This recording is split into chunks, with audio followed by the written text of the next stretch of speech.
All All right. right. So I think 201, we can jump right in. Where are we? As What as people did we get? I uh, want to make sure we got the let's see. people, a lot of people who signed up. I noticed some people coming in and out. I wonder if there's some problems. There were other people who were in here who are now not in here, Hmm.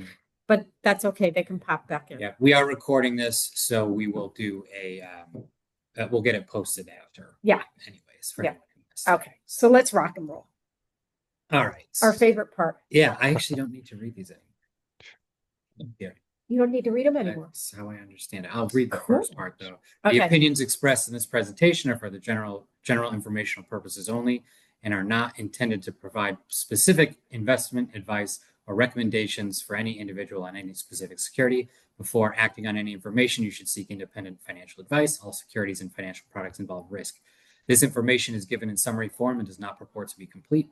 While due care has been used in the preparation of this presentation, and the information contained herein has been obtained from sources believed to be reliable, its accuracy and completeness cannot be guaranteed. Forecasts and hypothetical examples are subject to uncertainty and contingencies outside of our control. Past performance is not a reliable indication of future performance. Perfect. Okay. I know we had a lot more people signed up, but they can trickle in. So we'll move on from here. So let's get to the first chart. Right. So as you know, we always first talk about interest rates and the yield curve and risk in the bond market. Again, the bond market from our perspective is one of the first places, debt is the first place we look to see what type of risk, systemic risk is in the system. Because without the oil, which this is the oil, this is the grease, the engine doesn't flow. Okay, so debt is the grease. That's how the engine flows. So and what's significant about this chart is it's looking at the treasury yield curve from yesterday compared to 1 year ago. And the red line is 1 year ago and the blue line is today. And what's interesting here is it went from an inverted yield curve, meaning the left side's higher than the right side, to now an uninverted or regular sloping. It's hard to call that a regular slope. It's got some, Right. The high end is, and so ultimately, when we see this sort of wavy, flip floppy, these weird U shapes, normally you'd expect this curve to be much straighter in how it goes, whether it's pointing one way or the other. But the fact that there's this sort of U shaped in it, it's very indicative of uncertainty and just a lot of built up pressures and unknowns. Yeah. And just to back up just a little bit, an inverted yield curve typically is a sign of a recession. And we've had an inverted yield curve now for, I don't know, four years, 20 years. Yeah. And so this is, I don't know, a slight steepening, which to me could possibly mean more inflation. That's how I would read it. And also, I think the schizophrenic nature of what we're experiencing from an economic perspective. Definitely. Yeah. All right, moving on to our credit spreads. These are just a good, quick and dirty risk gauge of how corporate debt is doing compared to treasuries. And when you see big spikes in this stuff, it warrants taking a second look. Mm-hmm. What really caught our eye recently is the B rated, which are essentially high credit or junk type bonds. That's that big spike. Where'd it go? Yeah. I don't know what color you It's kind of olive. It's olive. Yeah. It's the top bar. It's the top line. Yeah. You can see that big spike up there. Yeah. And not at record levels, you guys. So there's something that has shifted. So keep in mind the US Treasury, quote unquote, is the risk-free rate of return. We don't think it's the cleanest dirty shirt in the world anymore. We think Swiss bonds are the cleanest dirty shirt. And we do own those for you. Just so you know, we own the Swiss bonds and we own the Swiss currency for you because we're concerned about the US dollar. But keep in mind that the US Treasury is considered the risk-free rate of return. And that's how we measure everything against the risk-free rate of return. And that spike, usually it always starts, if there's an issue, it always starts in the subprime area, in the lesser quality bonds. Right. And then spills up into the higher quality, Right. depending on how deep the contagion or penetration of whatever that bad debt, how far it goes. Yeah. So if you just take this in a vacuum, this would not be enough for Paul and I to say there's an issue. A lot of things have changed since 2008, 2009. A lot of the debt, if you remember, was mostly in the banks, but now it's a lot in the private markets, and there's a lot of private equity, and that's where a lot of debt is now, and that's what we're actually going to be able to take a look at today. So we're going to dive into some of the plumbing. The other thing, the spike for this recently, there's been a few companies that have gone bankrupt, some major players in the space. Tricolor is one. There was, I forget the name of the other one. It's a subprime lender. They were subprime lenders, right? And keep in mind, these are subprime lenders. They were mostly for automotives. And there's something called, we do look at something called the senior loan survey, but because of my history of working in banks, I have a lot of friends still who are senior loan officers around the country. And what they are seeing is there's something called the floor plan for these dealers. And what floor plans are just an inventory of cars. And they did say that there's a blossoming in inventory, which is a slowdown in demand. Keeping in mind that a lot of these subprime loans, car loans, have been made to what we now understand to a lot of illegal migrants, which is why illegal immigrants, which is why you're seeing a problem in that area. Now, I just want to put this for a frame of reference. In the financial crisis, it started in subprime. So we don't want to stick our head in the sand and pretend that it can't be contagious, because we still have an issue in commercial real estate, office space. So I hope I'm not getting too far ahead. No, these risks are stacking up on top of each other. And not enough for us to, exit stage left. But things we want to be aware of. This is what we pay attention to. Right. This just looks at credit spreads to some of the largest companies in different industries. JP Morgan, Walmart, Caterpillar, Johnson, NVIDIA, Siemens, Apple. You know what I want to see in here? Okay. Yeah. Remember the company I keep saying is going to go bankrupt? I think Kohl's is going to go bankrupt. I have the chart. I don't have it in this presentation, but Kohl CDS spread is just vertical. Paul knows about 2 years ago, I said they're going bankrupt. So mark my words, everyone. Kohl's is going to go bankrupt in the next 5 years. I have no question about it. So that's my prognostication going forward. Do we have any?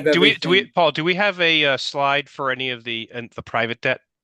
Yeah, we do. Yeah, because that's the big, again, because that's now the biggest debtor. The transparency, you don't get the transparency there because it's private debt, but we do have our hands on a few things that will help us. We'll be able to, explore it a little bit. I've got a few comments for once we get there. I got a few comments, but I'll wait. Yeah. Perfect. Yeah. Perfect. It just looks at the credit default swap spread for the United States, and it's leveled out at this slightly higher level than it's been in the past. This is recent. This says of 2 days ago, but it's still elevated compared to where it was, but not close to where it was. Crazy. So, it's still okay. So generally, that's okay. Yeah. It's okay for now, but I read an interesting stat last night. So actually almost 44 years ago today, 44 years ago this Thursday, the U.S. debt hit $1 trillion for the first time. That's peanuts. Right. That's kind of a drop in the bucket because today it's at 37.9 trillion. Yep. So if you do the math, that represents an average annual increase of 8.6% a year in the debt. Which is what I argue is actually happening to inflation. Yeah. And you have politicians telling us that we're going to be able to grow our way out of the debt problem. No way. Now, if you look at GDP for the same period of time, right, its average was about 2.3%. Yeah. Yeah. So you're not a lot of growth. A lot of growth has to happen to break even there. If we're going to grow our way out of it, it's concentrated in the very few oligopolies, which we all know are being created as we speak. So and certainly not broad-based. No. Sovereign debt. Right. The only two pieces I wanted to pull and share with everybody about this chart is it looks at different sovereign 10-year yields. So what different countries, what their governments are issuing and what they're paying. higher yield obviously means more risk. When that yield goes down, it's either a signal of less risk or increased demand. So when multiple people are saying, hey, we want to pile into Swiss bonds, the Swiss government goes, that's great, but we're not going to pay you because there's just overwhelming demand. And the only two lines that are trending down are Swiss bonds, right? Their yields are on their way down, almost negative. I mean, they're right there. And Singapore actually is the other one that's only trending down, which makes sense. And we own that too. Right. Yeah. And we've been talking about Singapore too as a sort of financial hub of Southeast Asia, or really a lot of Asia in general, as a major financial player in that hemisphere of the world. Yep. Not a lot of debt. So we're going to start touching now on a little bit of the plumbing, a little bit more esoteric, some of this stuff, but it touches on banking issues and sort of what's going on behind the scenes, which is where a lot of these problems start. And then unchecked, they sort of snowball into much bigger things, or have the potential to anyways. Yeah. And I think it's really important to note here again, because I want to talk about this. One of our, as you know, one of our themes is big is getting bigger, and we're only sticking with the big companies. Again, oligopolies are being created. Oligopolies and oligarchs are being created. And you see the plumbing issues, as Paul's talking about, or some of these issues happening with the smaller regional banks, not even like really small regional banks. Okay. These are pretty sizable regional banks. We are not there. We will not be there. But admittedly, we've been in some of the big banks and made money in the big banks, but we're not touching these small guys. And this was actually really predictable. It was absolutely predictable. And regional banks serve a crucial role as they are the main lender to Main Street America and small businesses. All that is mostly serviced, or the vast majority of them service almost all of small businesses and the most regular consumers around the country. So getting a good idea of the health of these guys and what's going on is very important, and how that can play out. This chart just basically shows relative performance of regional banks compared to the S&P 500 since the beginning of the year, and it's not looking good. No. And there's a reason for that. We're not there. So I'll briefly touch on this stuff, and if at any point it's too much, let me know. But, don't go too far. The reverse repo facility, this was done after COVID. It was a way to provide liquidity for a bunch of different banks. And they injected a ton of money in this, and then a bunch of banks tapped it to use it. We are at that point today, you can see all the way on the right, where this facility is almost empty or near empty. And so the question here really becomes, once this goes away, can the market sustain whatever pressure the banks need for liquidity needs going forward without having this facility in place? Remember, liquidity, money, is the smack, it's the drug for the stock market. Okay. It's literally, it's the oil and the grease for our engine economically. And it's also what makes the markets go parabolic. And this is a government facility that they created to add more liquidity. So when this goes away, it's not like all liquidity disappears or anything. It just means one source that has been trusted and relied on by a lot of the players out there in the field, because it's the Federal Reserve that's backing it, is no longer there. So can the market support those needs without this? And so that's something we're watching. Tri-party repo, right? The biggest way to think about this is another liquidity metric. Someone needs funding, so they use three parties. It's like to facilitate getting treasuries. And just the fact that this keeps going up and up and up. And when we look at it's more important, the direction this heads, and then what type of collateral is being used. When you see treasury collateral, which is the dark blue at the top, is getting bigger. It's representing more and more of this, which is saying that lenders are demanding the safest type of collateral possible, as opposed to less safe collateral like corporate debt or other types of instruments that aren't backed by the government. What's super interesting about this is that orange at the bottom is sort of like that other category. So it's just super opaque. It's less reliable. There's no guarantees. It's really super risky. But why would people use that? Because they get a higher yield from it. Yeah. And so what it looks like is there's this barbell forming where the demand for safe collateral is growing, while at the same time demand for that less risky or that more risky is also ticking up as well. So it creates a very interesting place. We'll see how this plays out. Borrowing types of different leverage in the system overall, really since 2022, has started to skyrocket. Yeah, this is big. You can see like the green line, that's prime brokerage, that's brokerage account lending. Did I get that right? Yeah, prime brokerage, repo, and then other security. Other security. So borrowing is still happening. There is evidence. I'm sure maybe some of you have seen this, that small businesses right now are borrowing, and I think that's actually some of the other to pay for the tariffs. So for Christmas, there's a company, a small business that has to borrow $250,000 to pay for the tariffs to get their crate. $250,000. Normally they pay $15,000.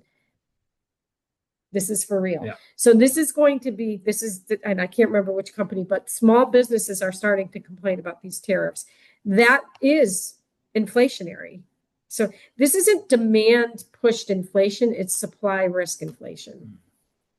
Key distinction. Very key distinction.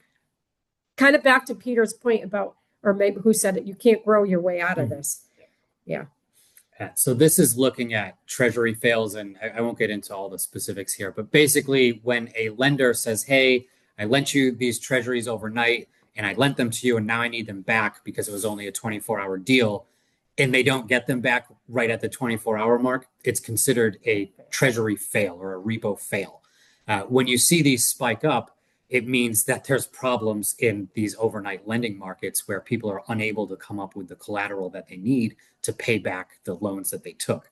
And this is mostly between financial institutions or hedge funds or insurance companies. And these are agency fails here, and this is treasury. Right. And so the chart right now doesn't show anything that's like super red flag or super warning here, but you can see the past few weeks, it's been ticking up. And so we wonder and we worry. This is also at the same time that Tricolor went bankrupt. We heard the news out of Zion Bank where there were all sorts of funding issues that they were running into as well. And so these are like the little drops of information. Well, just use Jamie Dimon's term, the cockroaches and the infestation. And I don't think. Well, I mean, I don't think Jamie Dimon's, I don't know what to say, but I won't say it. However, this isn't a big surprise to us at all. And to see more failures would. This is a glance into the plumbing of how everything is operating on the back end behind the scenes. And so this to us is those pipes creaking and moaning. Right. When you see these types of changes, the little pieces. And the question is, when do they break? Right. And these will give us some indication of that happening. It's not happening right now, but clearly from what we're looking at, there are things creaking and moaning. So. All right, let's kind of go. The NDFIs. Okay. So this is, Peter, this is our point here.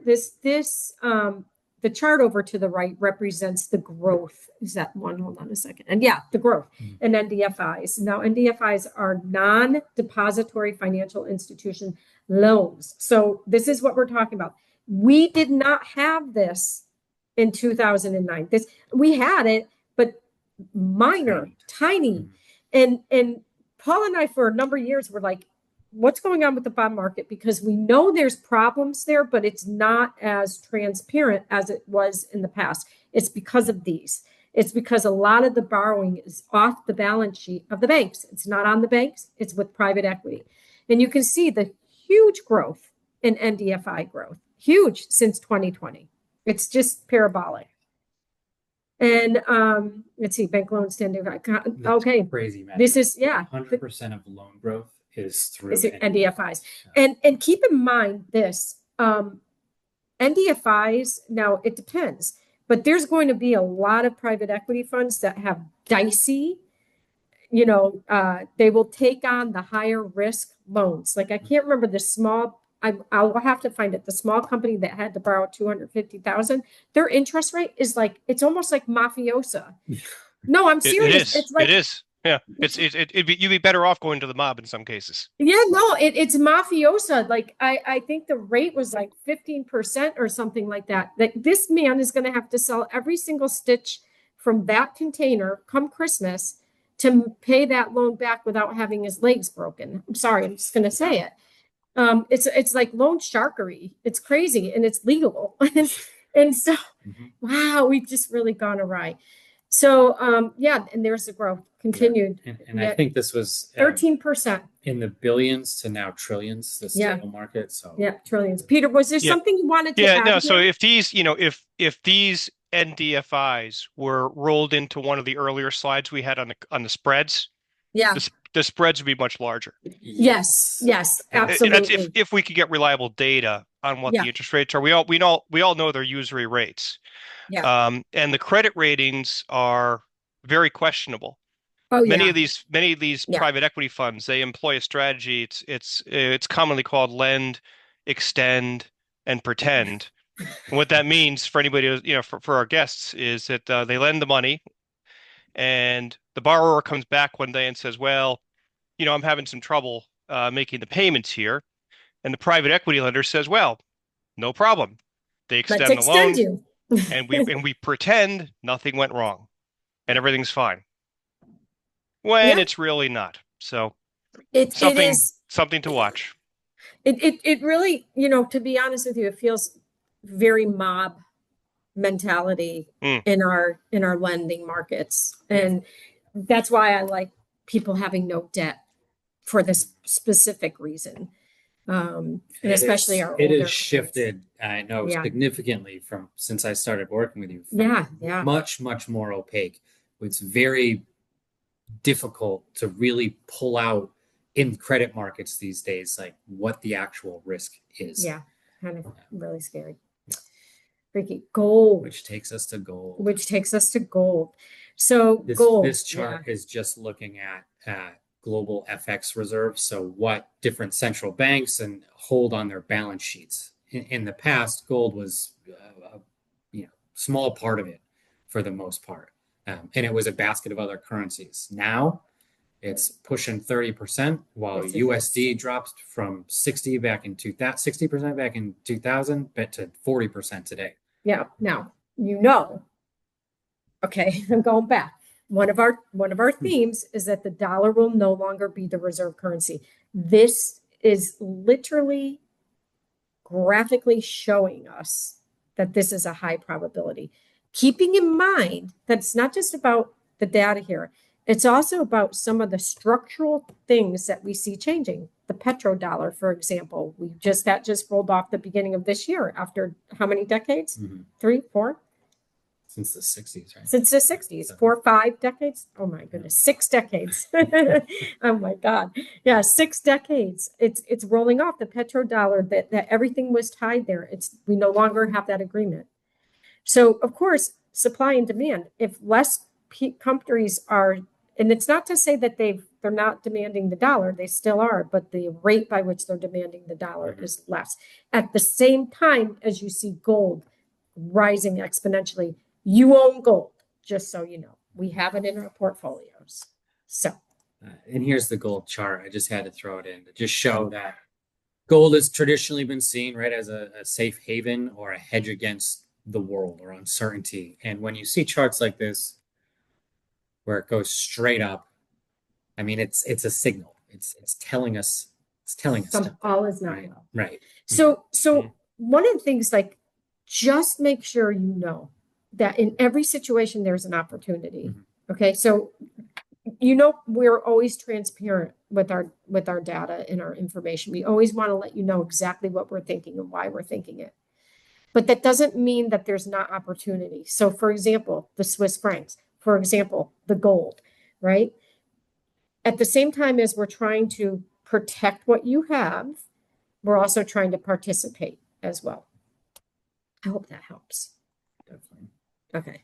Here's just a chart of Swiss francs as a currency. it's held up significantly well in comparison to. This is a chart that looks at the dollar, Japanese yen, and euros all versus gold compared to gold. And since the beginning of the year, which is insane to me, that the value of the dollar has dropped 40% to the gold, the gold ratio. Yeah. Yeah, not in exchange, but to gold. Yeah. And keep in mind, this is really important. Central banks, Paul showed you, central banks are accumulating gold. And of course, there was an announcement that India can't deliver any silver at the moment, because that's the next one that's going kind of crazy too. And all the countries on that chart are all major debtor nations. Right? Yeah, yeah. You know, and ultimately, so you all know, this will lead to high inflation. Mm-hmm. Yes, it will. Because we're an import nation. Leading indicators. These are the latest leading economic indicators. In their own words, I just had to quote at the top: widespread weakness among LEI's components and a negative growth rate over the past 6 months triggered the recession signal in August. So this is always a month behind. I mean, I don't even know how to interpret this data anymore, because really since 2022, it's been negative, I guess, across the board for all these metrics. 3/4 negative GDP equals a recession, but they never declared it in 22 or 23. I don't understand, but all is well. So and then when you break apart the components, it really is credit in the stock market that are the only things that are lifting it up. Whereas all the real world stuff, from new orders to building permits, average hours worked, unemployment claims, all these things are pulling this down. So the real experience of most people has been very different. Yeah. Let's move on. So here's the unemployment. Now we finally were able to pull in the shadow stats data. I subscribed to it personally so that we could get, and Paul created the graphs. I got the data. So the blue lines look at what the official U3 and U6 unemployment rates are, which are around what is that, 4%, I think, for U3, and then for U6 is probably 8%. Yeah. And remember, each one looks at sort of very selective groups of people. If you've stopped looking for work over a 12-month period, you're not counted as unemployed, which is ridiculous because you're unemployed. The black line factors that in, which puts real unemployment, according to these metrics and this calculation, almost at 30%. And this would include people who have 2 jobs, right? To keep underemployed. So if you have an MBA and you're working at McDonald's or something, or you have somebody, right? Or somebody who has 2 or 3 jobs, which we know a lot of that's happening, or in the gig economy, they're going to be included. So concerning for Main Street. So Alexandra, remind me, the shadow stats, right? They calculate the data using the same metrics that were used sometime around 1982, I believe. Correct. Yep. That is correct. Since then, the politicians have essentially dumbed down the metrics to make the real numbers look better, way better than they really are. Mm-hmm. Yeah, they keep changing the basket, everyone. So with unemployment, like they like to pull out what Paul was talking about, underemployment. And then the same thing here with CPI, the bottom line there, the red is showing what they're reporting. So that's, 3 point whatever percent, 3.2 or what have you. And shadow statistics, which to Peter's point, keeps the original basket in place. So in other words, switching out steak for ground meat, now probably ground fake meat. Okay. I laugh. That's how they do it though. And even like they don't include enough of what your insurance premiums are. That's not necessarily included at a 1-to-1 ratio. So here you're looking at about 12%, 10, 11%, which I think is more realistic for sure. So that's why our kids can't afford homes. Right. So this is looking at the percent change year over year. And then this is looking at more the absolute value. And at first, when I looked at this chart, I was like, oh, this data must be wrong. Something's not right. With this exponential divergence between what the official CPI index is at and then what this adjusted with the old algorithm is. And then when I sat down and talked with Alexandra, I really thought it through. It makes perfect sense. It does, yeah. And this is when we pivoted more from the gold, the separation really started when we pivoted out of the gold standard into the dollar standard.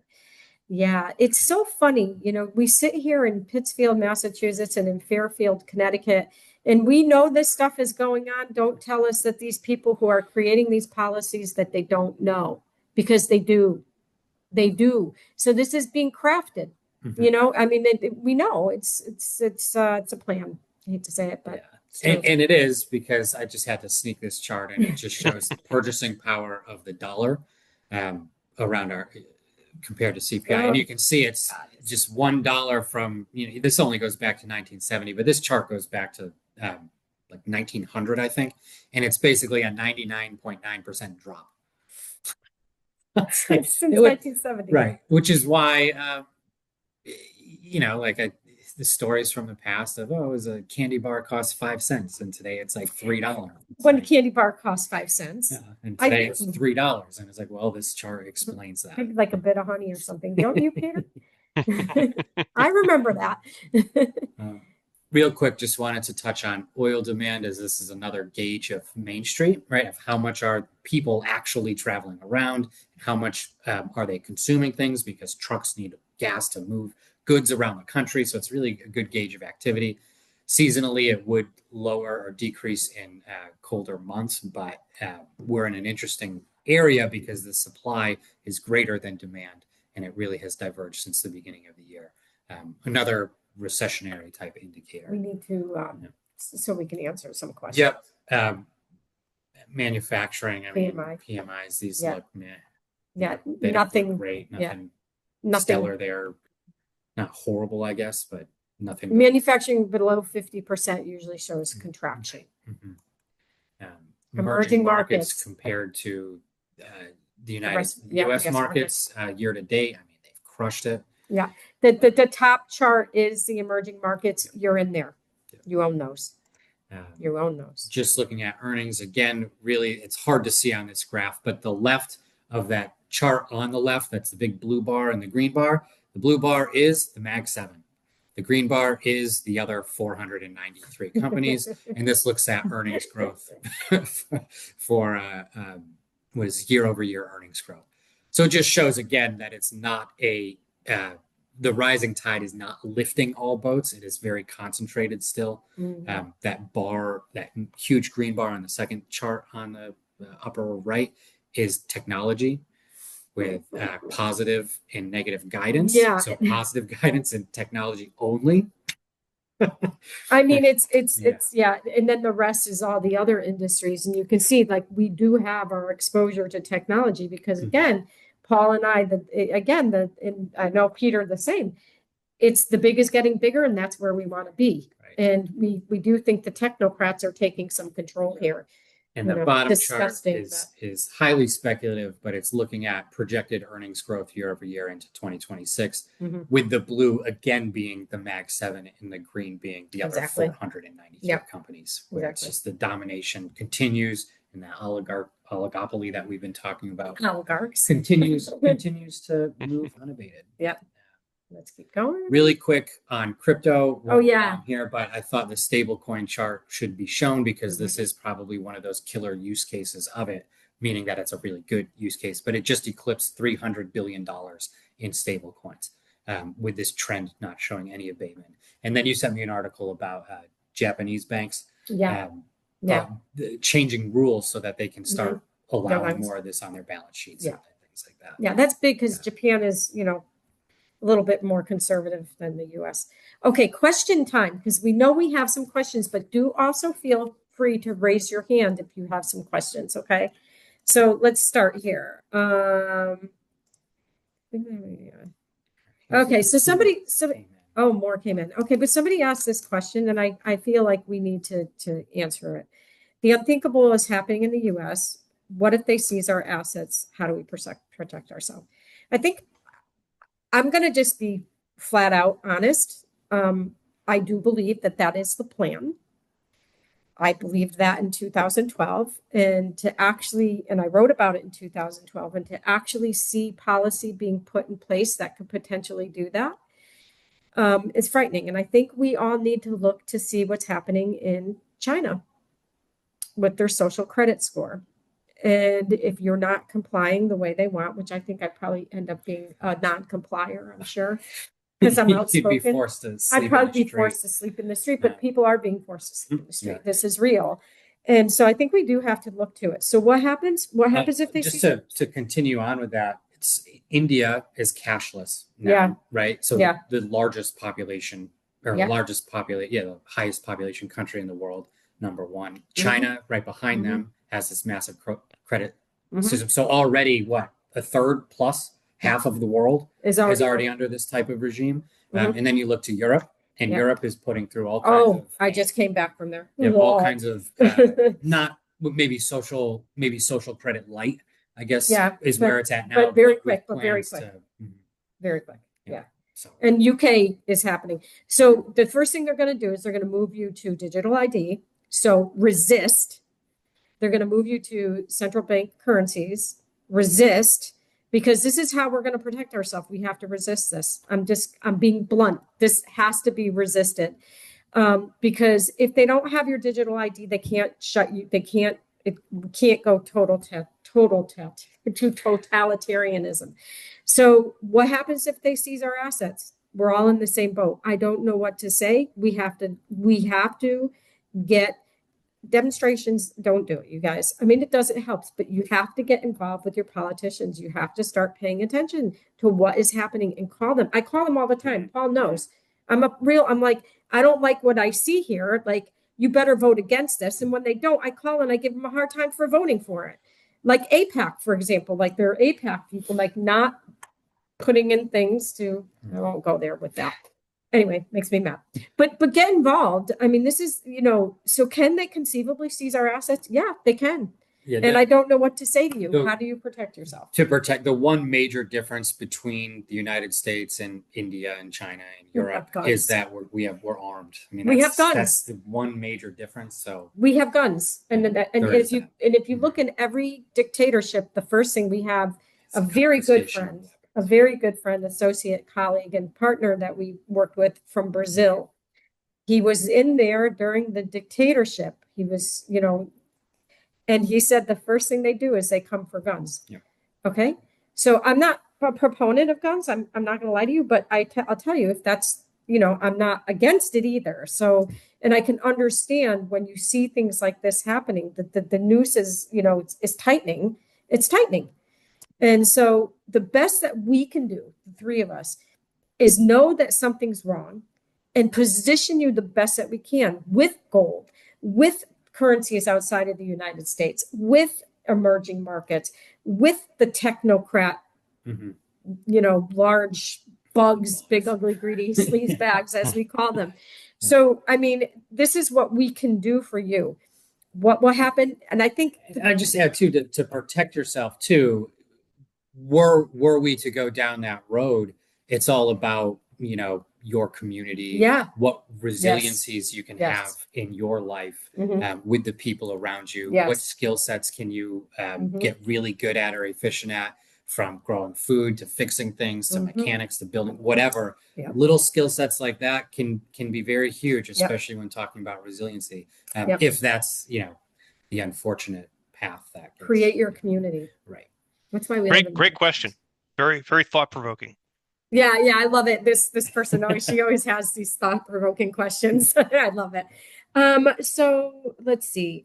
How are you guys doing? That's very sweet. Oh, thank you. We're doing really good, Dan.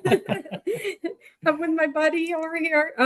Okay, the price of gold and any implications. So yeah, definitely, like the parabolic move in gold is, in my mind, it's not just like pure speculation. I think there is actually really a structural change that's taking place, because we do see the central banks buying gold. They've been buying it for a long time, stealthily, quietly, but now the quiet part is being spoken out loud, and it's being shown in the charts now. So, we don't think is a positive implication. We have been there for 3 years, 4 years in gold. Yeah. I think too, there's a lot of implications from what's happening. I mean, when you look at countries like China too, they've been a massive buyer of gold lately. And Why would they do that? Well, one of the reasons is they saw what the US did to Ukraine and said, we never want to be in a situation like that ourselves. So how can we protect against that? Oh, if we own enough gold, the US can't come in with sanctions and say, oh, guess what? We're icing you out of the global financial system and freezing all your assets that use the SWIFT network and all the different rails that modern finance uses. And the way around that is through owning gold. Yeah. Yep. And it's another, the gold is another way to, I think, to protect ourselves from what's eventually going to happen, with the debt and the currency. We're at this level of, we discussed it earlier, right? $38 trillion, almost 38 trillion. We're adding about 2 trillion a year. There's a hedge fund manager named Ray Dalio who recently wrote a book titled How Countries Go Broke. And, his opinion is that we are going to have some kind of a debt crisis in the next few years. I don't disagree with him. I don't know about the timing, but I don't think his premise is wrong. And so eventually what's going to happen is the Fed is going to print more money and try to inflate out of the debt. And that's a great case for owning gold. Yeah, completely. Yep. 100%. What is keeping the stock market so high with all the instabilities? Okay. So, as we said, we call them the technocrats or the bugs, the big, ugly, greasy bags. If you look at the S&P 500, the larger companies account for a bigger part of the 40%. 40%. 40% of the S&P 500. And those have been moving higher because of, a couple of things, because of some of the money that the U.S. government is pumping into the AI space, right? Into the data centers, into the big AI race is huge. How many billions did they pay that guy at Facebook, Paul? That Meta? 3, I think. 3 billion. They paid one person, $3 billion, just to show you the kind of money that's there. And these companies are making a boatload of money right now. And knowing where they're going, which is digital ID, which is owning your data, this is fueling that, I would call it bull run in these particular stocks. So we always have to focus on the biggest. That's the most important thing. And because the biggest are doing well, and you looked, I think, at some of the earnings, Paul showed the earnings growth for these companies. It's substantial. We're talking 16% growth. I mean, crazy. So there you go. That's why the market is moving higher, despite the instability in the government.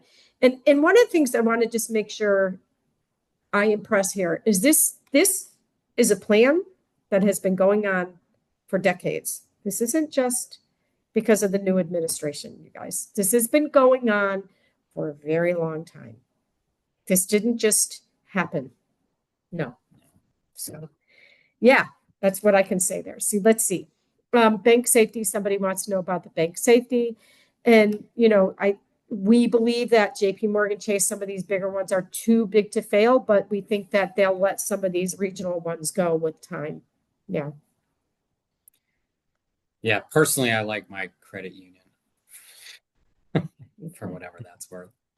I think some local credit unions can be a little different or in a different tier than some regional banks, but I don't know. Yeah. If somebody's asking this question, thank you for who said this. Alex, you're on top of the game. Alexandra, you're on top of what's going on, much more than most. Okay, yeah, thank you. Any chance you can send us emails when you see something that needs attention? Know that we are paying attention. That's why you're here, because we are paying attention. If those of us, and you were with us during, for example, COVID, and you weren't with us during the financial crisis, but during COVID, if you remember, Paul and I, we got on Zoom, I think, almost every other day. Yeah, no, it was like every other day during that time. Yeah. Or, at least twice a week. And I know Peter's the same. He likes to communicate too. So if there's something dramatic that's happening, know that Paul and I are going to act first for you here. That's first. Okay. We're going to act. We are going to respond, not react. Respond. That's different. You don't want us reacting bad decisions. Responding is a good decision. It's balanced. Okay. So, yeah. And then we'll let you know. I mean, when it calls for it, we will have these calls with you guys. Yes. Much more frequently. Yeah. Okay. I think, let's see if anybody raised any hands. Did we see if anybody raised hands? Where do we go to see that? And it would show up. No, no hands are raised. So again, if anything else comes up or a question pops up later, like, oh, I wish you've got our number, you've got our email, feel free to reach out. We love this stuff. Yeah. I mean, and every day looking at it. And somebody is asking about the real ID. I don't believe in them. Thank you. I just don't. So what can I say? But they're following us on this anyway. So all is well. If you're connected, your data is being taken, period. Awesome. All right. Well, give us a call if you have any questions or need anything, and we're happy. Dan, I haven't seen you in a long time. Has he been on a call with us in a long time? Or is this the first one? I think he's been on some of the ones in the past, but it's been a while. Okay. Yeah. Good to see you guys. Well, right. I can't see you, but good to see you. Take care, everyone. Bye, everyone. Take care.